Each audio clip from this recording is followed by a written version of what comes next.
What if I told you the Bible contains one of the most passionate love poems ever written?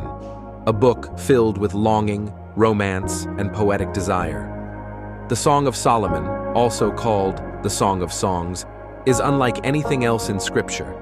Some say it's about human love. Others believe it's a divine mystery. But what does it really mean? Let's break it down. The Song of Solomon is one of the most mysterious and beautiful books of the Bible.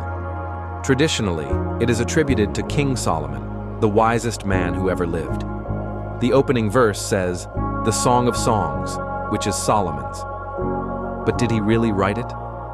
Some scholars believe it was written later, inspired by the golden age of Israelite poetry. This book is a collection of poetic dialogues between two lovers, the Shulamite woman and her beloved. Some believe the beloved is Solomon himself. Others argue that he represents an idealized lover separate from the historical king. So why was this passionate poetry included in the Bible? Many believe it serves as a metaphor for something greater, God's love for his people.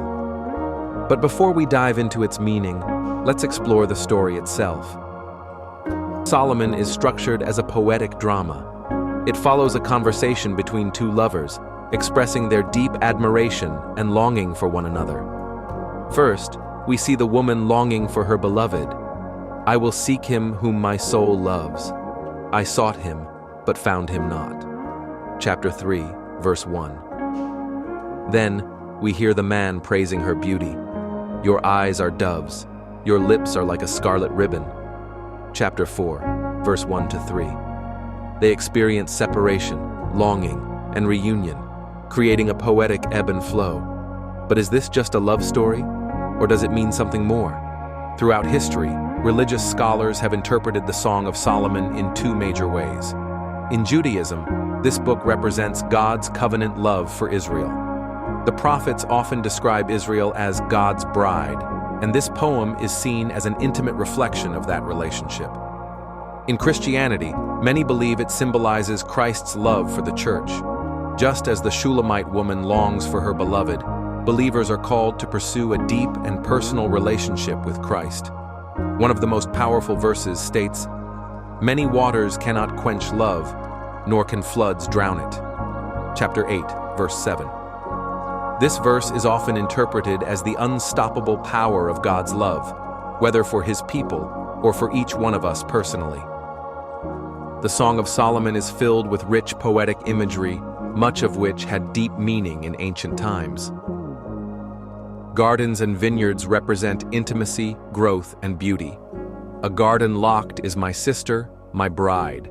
Chapter 4, verse 12. Doves symbolize purity and peace. "Your eyes are doves." Chapter 1, verse 15. Lilies and myrrh were used in weddings and signified love and sacrifice. "Until the day breaks and the shadows flee, I will go to the mountain of myrrh." Chapter 4, verse 6. These symbols not only describe romantic love, but also reflect deeper spiritual truths about devotion and longing. The themes of the Song of Solomon connect to many other parts of the Bible. Genesis 2:24 says, "A man shall leave his father and mother and be joined to his wife." This mirrors the book's focus on deep, covenantal love. Psalm 45 is another poetic wedding song describing a royal marriage, possibly foreshadowing Christ. Revelation 19:7 speaks of the marriage supper of the Lamb, where Christ is united with his church. This reflects the Song of Solomon's imagery of love and devotion. Not everyone agrees on how to interpret this book. Some wonder why such a sensual poem is included in the Bible at all. It's one of the few books that never directly mentions God. But when we look deeper, we see its profound message. Love, whether human or divine, is a powerful, unbreakable force. It is both physical and spiritual, passionate and committed. And that is why it remains one of the most fascinating books of the Bible. So what does this book teach us today? For relationships and marriage, it shows us that love should be tender, passionate, and faithful.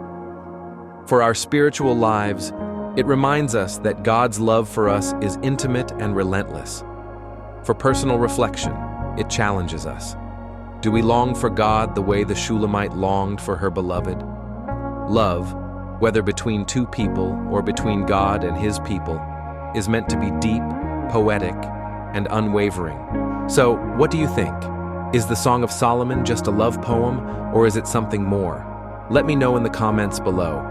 If you enjoyed this breakdown, hit like and subscribe for more deep dives into the Bible.